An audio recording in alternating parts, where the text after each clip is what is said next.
વડાપ્રધાન નરેન્દ્ર મોદીનું વિકાસ મોડેલ હવે મોંઘવારી મોડેલ બની ગયું છે. દોસ્તો, મોંઘવારીનું મોડેલ એટલા માટે કહું છું કે છેલ્લા 9 દિવસમાં 3 વખત પેટ્રોલ, ડીઝલ અને સીએનજીના ભાવમાં વધારો થઈ ગયો. પહેલો ભાવ વધારો 15મી મેએ કર્યો 3 રૂપિયા, બીજો ભાવ વધારો 19મીએ કર્યો 90 પૈસા અને ત્રીજો ભાવ વધારો આજે એટલે કે 23મી તારીખે 87 પૈસાનો પેટ્રોલ ડીઝલમાં ભાવ વધારો કર્યો. ફેબ્રુઆરીના અંતમાં ખાડીમાં સંકટ ઊભું થયું. અમેરિકા અને ઇઝરાયલની આડોડાઈએ ઈરાન સાથે યુદ્ધમાં ઝંપલાવ્યું અને જે પ્રકારે યુદ્ધના ભણકારા વાગ્યા થતો યુદ્ધ થઈ રહ્યું છે તેને કારણે જે સ્ટ્રેટ ઓફ હોર્મુઝ છે, જ્યાંથી વિશ્વના દરેક દેશોમાં ક્રૂડ ઓઇલ પૂરું પાડવા માટે જે શિપ નીકળતી હોય છે તે બધી અટવાઈ ગઈ અને તેને કારણે વિશ્વમાં પેટ્રોલિયમ પેદાશની તંગી ઊભી થવા માંડી અને એની સીધી અસર ભારત ઉપર પડી. આમ તો ભારતમાં જ્યારે યુદ્ધ ચાલુ થયું માર્ચના અંતથી તકલીફ ઊભી થવાનું શરૂ થયું હતું. ગેસની ક્રાઇસિસ ઊભી થઈ હતી, પેટ્રોલ ડીઝલમાં પણ ક્રાઇસિસ ઊભી થઈ હતી, પરંતુ કેન્દ્રની મોદી સરકાર અને ખાસ કરીને વડાપ્રધાન નરેન્દ્ર મોદી અને તેમના મંત્રીઓ સબ ચંગાસીના નારા અપનાવી રહ્યા હતા. કારણ 5 રાજ્યોની વિધાનસભાની ચૂંટણી આવી રહી હતી અને ભાવ વધારો કરવો હતો. સંકટ ગંભીર હતું, તેમ છતાંય સરકારે નજરઅંદાજ કર્યું અને તેને વધવા દીધું. જે પ્રકારે સંકટ વધતું ગયું અને પછી ચૂંટણી પૂર્ણ થઈ 5 રાજ્યોની અને જે પ્રકારે 15મી મે 3 રૂપિયાનો તોતિંગ વધારો નાખવો પડ્યો પેટ્રોલ ડીઝલમાં અને તેને કારણે નોકરિયાત વર્ગ અને દેશની જનતાની કમર તૂટી ગઈ અને એના 4 દિવસ પછી એટલે કે 19મીએ ફરી 90 પૈસાનો વધારો ઝીકી દીધો અને હવે 4 દિવસ પછી બીજા એટલે 23મીએ ફરી એક વખત 87 પૈસાનો વધારો ઝીકી દેતા મધ્યમ વર્ગીય પરિવારોનું, દેશની પ્રજાનું બજેટ ખોરવાઈ ગયું. શું સરકારને પહેલા ખબર નહોતી, અક્કલ નહોતી કે આ પ્રકારનું સંકટ ઊભું થવાનું છે અને થઈ રહ્યું છે? દેશના લોકો માટે, દેશની જનતા માટે નુકસાનકારક સાબિત થશે? ના, પણ સરકારને બધી ખબર હતી, પરંતુ સરકારને તો અને ભાજપને તો માત્ર ને માત્ર ચૂંટણી જીતવામાં જ રસ હતો, કારણ કે વધુ રાજ્યો પર તેમને સત્તા મેળવવી છે, વધુ રાજ્યોમાં તેમને શાસન કરવું છે અને તેને કારણે તે લોકોએ આ બધી વાતોને નજરઅંદાજ કરી અને દેશની જનતાને હવે મોંઘવારીના ખપ્પરમાં ઝીકી દીધી. દોસ્તો, ગુજરાતમાં પણ જે પ્રકારે સંકટ ઊભું થઈ રહ્યું છે, આપના દ્રશ્યોમાં દેખાશે કે ટ્રેક્ટરોની ને વાહનોની લાંબી લાઈનો પેટ્રોલ પંપ પર લાગી છે. અમરેલી જિલ્લાથી માંડી સૌરાષ્ટ્રના ઘણા બધા વિસ્તારો, દક્ષિણ ગુજરાતના ઘણા વિસ્તારો, વડોદરામાં પણ લાઈનો લાગી છે. વડોદરામાં તો પેટ્રોલ પંપના ડીલર્સ એવું પાટિયા લીધા છે કે મોટરસાઇકલ કે બાઇક હશે, 2 વ્હીલર હશે, એમાં 100 રૂપિયાનું પેટ્રોલ અને 4 પૈડાની ગાડી હશે એમાં 500 રૂપિયાનું પેટ્રોલ પૂરી આપવામાં આવશે. એટલે તમે સમજી શકો છો કે આટલી બધી ગંભીર પરિસ્થિતિઓ હોવા છતાં પણ આપણી ભૂપેન્દ્ર પટેલની સરકાર એટલે કે દાદાની સરકાર અને નાયબ મુખ્યમંત્રી હર્ષ સંઘવી જે મોટે ઉપાડે બધું યોગ્ય છે, બધું બરાબર છે, કોઈ સંકટ નથી, કોઈ ગંભીર પરિસ્થિતિ નથી, એવા જે દાવાઓ ઠોકી રહ્યા છે એ દાવા પોકળ સાબિત થાય છે. જે પ્રકારે ભાવ વધારો ઝીકાયો છે પેટ્રોલિયમ પેદાશોમાં, પેટ્રોલ ડીઝલના ભાવ વધ્યા છે, સીએનજીના પણ ભાવ વધ્યા છે, ત્યારે આવનારા સમયમાં હજુ પણ વધુ મોંઘવારી ઊભી થાય, મોંઘવારી થશે એવું લાગી રહ્યું છે. કારણ કે જીવન જરૂરી વસ્તુઓના ભાવ વધશે.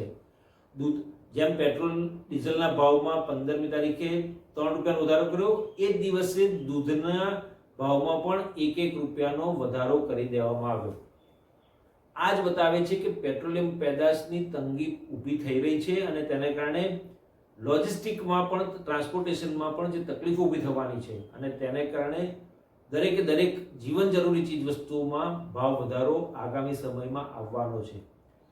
દોસ્તો, 2013માં જ્યારે ડૉક્ટર મનમોહન સિંહના નેતૃત્વની યુપીએ સરકાર હતી અને એમાં પેટ્રોલના ભાવ આસમાને એટલે કે 70-72 રૂપિયાની આસપાસ પહોંચ્યા હશે, ત્યારે આ જ ભાજપ અને આ જ નરેન્દ્ર મોદી તે વખતે ગુજરાતના મુખ્યમંત્રી હતા અને તેઓ ઢોલ વગાડીને સરકારની આલોચના કરતા હતા, ટીકા કરતા હતા મોંઘવારીને લઈને. કારણ કે પેટ્રોલ ડીઝલના ભાવ વધતા હતા, સામે અનાજના ભાવ પણ વધી રહ્યા હતા, કઠોળના ભાવ પણ વધી રહ્યા હતા. તેને કારણે સરકારની અને ડોક્ટર મનમોહનસિંહની આલોચના અને ટીકા કરતા હતા. આ જ સરકાર હવે જ્યારે આ જ પાર્ટી એટલે કે વડાપ્રધાન નરેન્દ્ર મોદી વડાપ્રધાન બન્યા અને છેલ્લા 12 વર્ષથી તેઓ શાસન કરી રહ્યા છે અને જે પ્રકારનું દેશનું અર્થતંત્ર જે મોટા મોટા સપના દેખાડી રહ્યા છે કે ત્રીજી મોટી અર્થવ્યવસ્થા બનાવવી છે, ચોથી બની ગયા છે, પાંચમી બની ગયા, પરંતુ હકીકતમાં આપણું અર્થતંત્ર ખાડે ગયું છે અને એ આ સરકારની મોટી નિષ્ફળતાનું કારણ છે. સરકારની નાસમજી છે, સરકારની અણઆવડત છે. મોદી સરકારમાં નાણાં મંત્રી નિર્મલા સીતારમણ જે પોતે બહુ મોટા ઇકોનોમિસ્ટ અર્થશાસ્ત્રી હોવાના દાવા ઠોકે છે, એમની અણઆવડતને કારણે દેશનું અર્થતંત્ર ખાડે જઈ રહ્યું છે. અને 2013માં જે મેં વાત કરી એમ ડૉક્ટર મનમોહનસિંહના નેતૃત્વની યુપીએ સરકારનો વિરોધ કરી અને મોંઘવારી 100 દિવસમાં ઘટાડીશું અને અમે સત્તા પર આવીશું તો 100 દિવસમાં મોંઘવારી ઘટાડીશું ને તમામ ચીજ વસ્તુઓના ભાવ ઓછા કરીશું, મોંઘવારીનું નામો નિશાન મિટાઈ દઈશું, આવો દાવો કરનાર તત્કાલીન મુખ્યમંત્રી અને હાલના વડાપ્રધાન નરેન્દ્ર મોદી એ વખતે કહેતા હતા કે અચ્છે દિન આએંગે. તો શું આ અચ્છે દિન છે ભારત માટેના, ભારતની 140 કરોડ જનતા માટે આ મોંઘવારી અચ્છે દિન છે? શું વડાપ્રધાન નરેન્દ્ર મોદી તેમના વચનો ભૂલી ગયા કે માત્ર જુમલા હતા? જેમ અમિત શાહે, કેન્દ્રીય ગૃહ અને સહકારિતા મંત્રી અમિત શાહે એક ઇન્ટરવ્યુમાં કહ્યું હતું, જ્યારે એક પત્રકારે પ્રશ્ન પૂછ્યો કે જ્યારે 2013માં 2014નું ઇલેક્શન હતું, લોકસભાની ચૂંટણી, ત્યારે જે મોટા મોટા દાવા કરવામાં હતા 15 લાખ રૂપિયા આવશે દરેકના ખાતામાં, બ્લેક મની જે સ્વિસ બેંકમાં જમા કરેલું છે કાળું ધન એ બધું પાછું લાવીશું 100 દિવસમાં, મોંઘવારી ઘટાડીશું, તો શું આ બધા વાયદા જે આપ્યા હતા એ કેમ હજી સુધી પૂરા થયા નથી? એવો પત્રકારે સવાલ કર્યો. ત્યારે અમિત શાહે સાચી વસ્તુ બોલી ગયા હતા કે બધા જુમલા હતા. કે તો શું આ અચ્છે દિનનો જુમલો હતો? અચ્છે દિન ક્યારેય આવવાના જ નથી.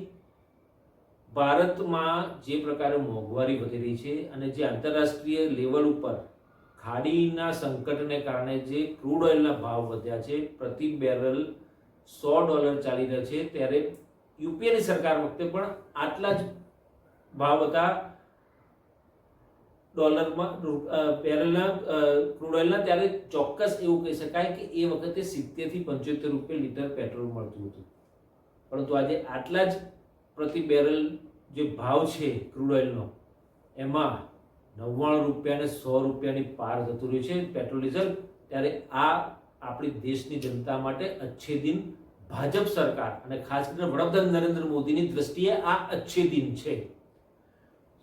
પ્રધાનમંત્રી નરેન્દ્ર મોદીને હવે જનતા સવાલ પૂછશે, કારણ કે જે પ્રકારના છેલ્લા 10 દિવસ દરમિયાનમાં ભાવ વધારા થયા છે અને જે પ્રકારની ગતિવિધિઓ અથવા તો જે પ્રકારના નિવેદનો સુપ્રીમ કોર્ટના ચીફ જસ્ટિસ ઓફ ઇન્ડિયા સૂર્યકાંતનું નિવેદન હોય કે પછી પોલિટિકલ લીડર્સના નિવેદન હોય, તેને કારણે જે પ્રકારે આંદોલન અથવા તો મૂવમેન્ટ એક શરૂ થઈ છે અને ખાસ કરીને CJIના નિવેદન બાદ એક મૂવમેન્ટ જે શરૂ થઈ છે, કોંગ્રેસ જનતા પાર્ટી અને યુવાનો જેનઝી, આવનારા સમયમાં આ જેનઝી નવ્યા જૂની કરે એવી શક્યતાઓ દેખાઈ રહી છે. કારણ કે નીટનું પેપર લીક થયું અને 22 લાખ વિદ્યાર્થીઓ જે લોકો પરીક્ષા આપી રહ્યા હતા એ પરીક્ષા રદ કરવામાં આવી.